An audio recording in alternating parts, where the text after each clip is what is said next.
Bangang punya Madani ni. Pemimpinnya gila, bodoh. Hang kata dan pemimpin butuh huruf tau. gila no. Sebenarnya tu hang tu yang gila babi. Hang tahu pasal apa aku kata hang gila babi?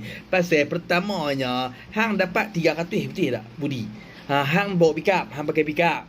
Hang dapat 300. Hang dapat 300, hang boleh isi 44 liter tau. Kelantan PKL hang tak perlu isi dah. Hang pakai hat tu je free. Maknanya 44 liter hang dapat percuma saja. Itu pun hang kata kerajaan gila. Sebenarnya tu hang tu yang gila. Lepas tu kami ni isi RM1.99. Kok mana pun kena bayar.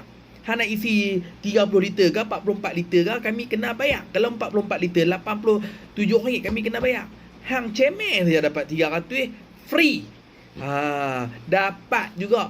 Tu tanda hang tak syukur. Hang duk kata orang gila, pemimpin gila. Padahal hang tu yang gila. Ni aku nak bang dekat hang.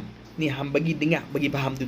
Waktu minyak di sale minyak di Thailand mahal, pasal apa hang tak bunyi?